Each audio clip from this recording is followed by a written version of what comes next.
qualities. So similarly, the spiritual energy and spiritual qualities are there. There are three energies. Three energies. Sandhini, Samvit, and Tadini potencies. And they have been bound by three modes of spiritual nature, which is called Sat, Chit, and Anand. So formation of spiritual body can be understood this way. It's equivalent. So when we hear this personified Vedas and personified yajna, hymns and everything personified, yes.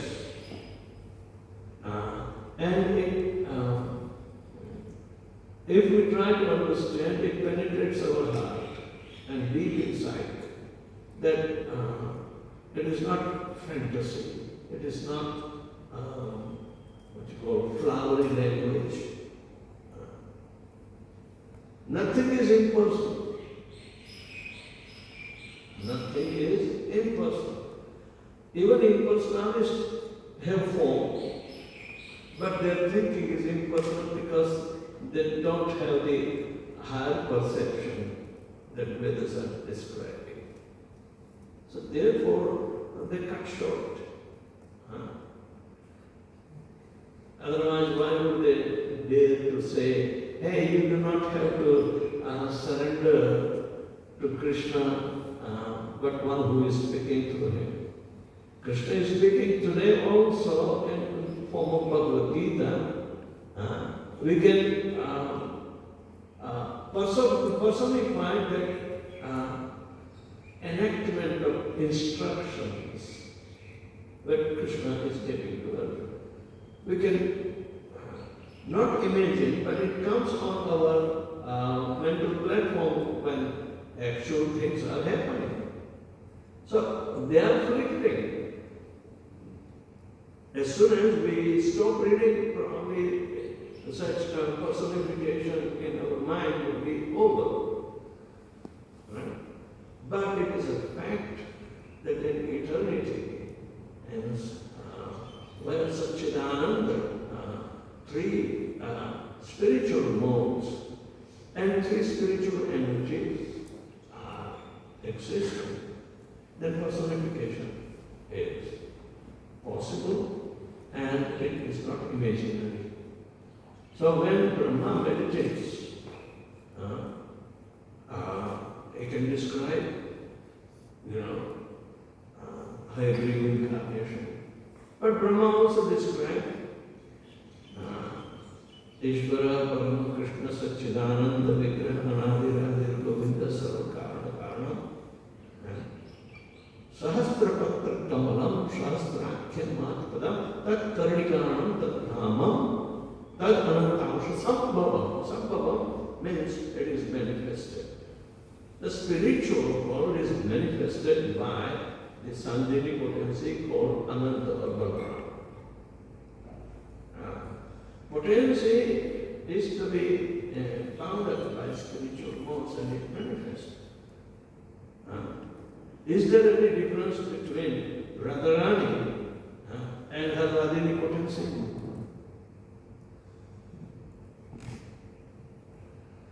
You cannot separate. So similarly, the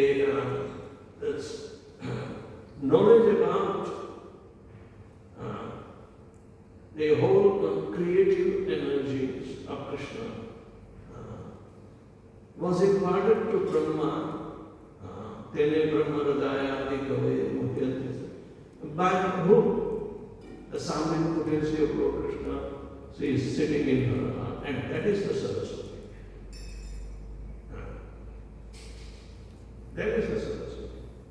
So, just like Sandhini potency, this existential potency is personification of Lord Balaram. Samvit Shakti is personification of Saraswati, and Latini is the personification of Radharani. But then Bhakti Devi is also coming in between. Personified Bhakti Devi will be there, where Samvit and Ladini Shakti will combine to make Bhakti Devi. So Vasudeve Bhagavati Bhakti Yoga Prayojita Janayatyasu Jnanam Vairagyam Chitahitukam. Bhakti Devi is said to generate two important factors. That any devotee who has to be estimated on the higher level, he must have these two things. Vairagyam and Ahetuki Jnana. These are two generating factors. But Bhakti Devi can impart the knowledge. But those who are beginners, they have to depend upon the sound vibration only. Right? But when you grow, you have to realize that nothing is fake. People who were practicing during Treta Yuga, you think they are like the Western civilization. They were origins. Far west you go, Chaitanya Mahaprabhu said, Mura Anacha. What is there for us to imitate them? What is there to imitate them? Nothing. Why we are so many? Because we are ignorant. But ignorance is no excuse. Ignorance is no excuse. So, to dispel the ignorance, Hayagriva is here. And he is breathing Vedas through his nostrils. So don't be confused. It is important to say everything in personification. You may not see it, but you may realize it. Then, seeing far away, we would have to again come during the appearance of Hayagriva, and then we will realize if we are, favorable to the devotional service. So,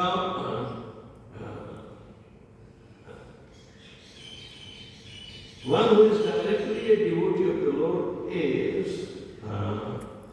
person who has automatically both served the purpose of sacrifices and pleased the demigods. The demigods, they are intermediary recipient of the final product of the yajna. They have their share. Any sacrifice we perform, all the demigods are also present. And if we deny somebody, or if we are ignorant, just like Daksha Prajapati, he was ignorant about Lord Shiva's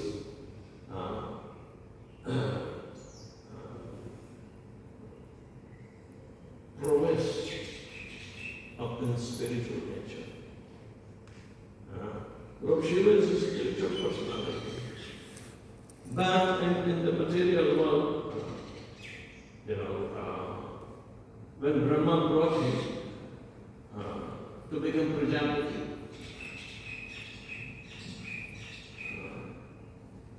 Lord Shiva expanded himself into 11 Rudras, and all the progeny of Rudras is called Bhairavas. Bhairavas are Bhayanak, very good. And they wanted their own activities of devouring anything and everything that comes. And they could find nothing but the children produced by the other Prajapatis. So Lord Shiva was a Prajapati, supposed to be. But Brahma saw it as a failure. Why? Because there is confrontation between the progeny of the rishis as Prajapatis and Bhairavas. Bhairavas were strong and devouring them. And Brahma said, oh my God, it's a frustration. I'm supposed to populate the world. And right from the beginning, destruction is happening. Simply, you should not be Prajapati because you are supposed to be withdrawing. And in the end, after creation, sustenance, and dissolution is done by Shivji. So, even destruction is called yajna. Destruction is also an approved situation of Lord Vishnu. But that is ordained by him, not ordained by human being. Human being is part of product of Prajapatis. And they cannot be, yes, those who are in mode of ignorance, they will be destroyed. But they are impelled by the modes. But that does not contribute into the purpose of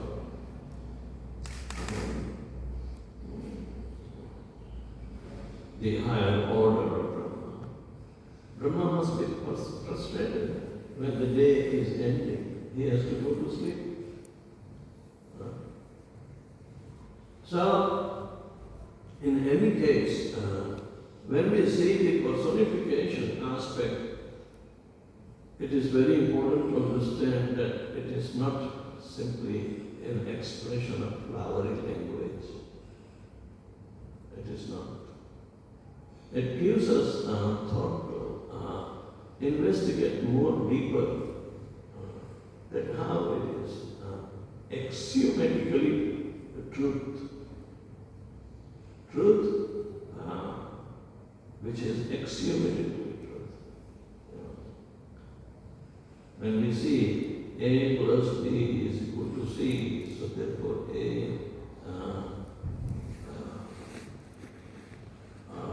is equal to B is equal to C, therefore A is equal to C. B is equal to C. Is equal. If A is equal to B and B is equal to C, therefore A is equal to C. That is the basic algebra. So the idea is that when three modes of material nature are there, one is for construction, one is for retention, and third is for distractions. So that will go on. But whoever is participating, they are not simply what we call the energies which are inexplainable on the matter. Energies constant. The material scientists, they are telling that, oh, different kinds of energy come together to collide and destroy. Even Srila Prabhupada in his Easy Journey to Other Planets, when he was commenting the very first article, that there is a matter and antimatter. So two different worlds are there. And if both come together, there will be total devastation. Prabhupada said no. We believe in antimatter, that is spiritual nature. And material nature is there. Both are coexisting. Material nature, it will come, sustain for some time, and destroy. That is its nature. So, this knowledge is in Veda. And when Vedas express or postulate even truth, it is not ordinary truth. Of course, Traidunya Vishaya Veda Nistradrunya Bhavachana. Bhagavad Gita, Krishna advises that the Vedics, they are filled with the effect of the three modes of capable nature. And that is an inferior nature. But superior nature is there. Rastasmatu bhavanyo vyakta vyakta sanatana. So, the soul is personified. It cannot be impersonal. And therefore we assume a personality because our total absorption in the Mahatattva, and we assume this particular body. So Brahma is making 8.4 million species of life. These are all personalities.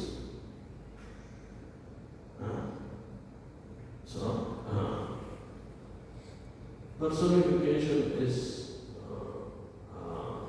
the ultimate aspect of understanding, and it is not a make-believe story. Alright? So Hagrid is an incarnation. It is possible. The qualities of a horse, especially as a living entity, is very peculiar, and very sturdy, and the way the horse functions, it is appropriately, put up. And the Lord is taking incarnation in every species of life. In every species of life. These are the names, fish incarnation, tortoise incarnation, then incarnation is Suvar, then half man, half lion.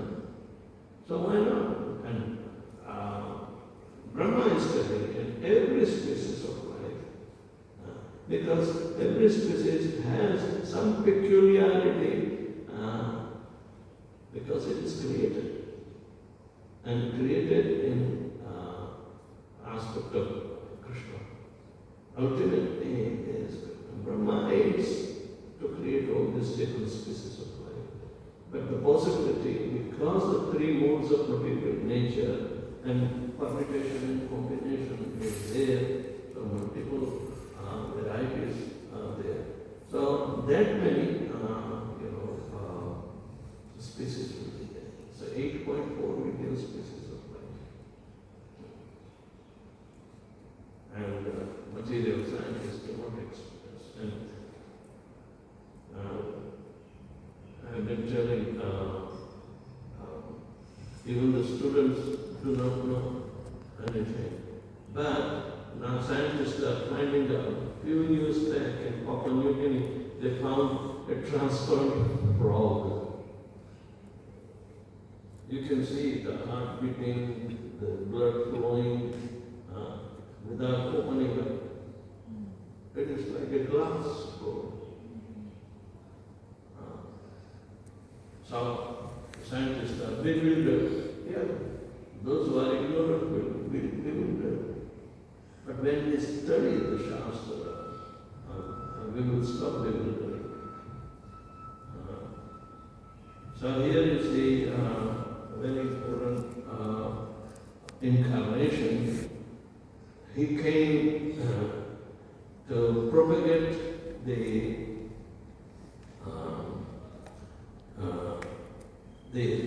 act of sacrifice to please the Supreme Personality of Godhead.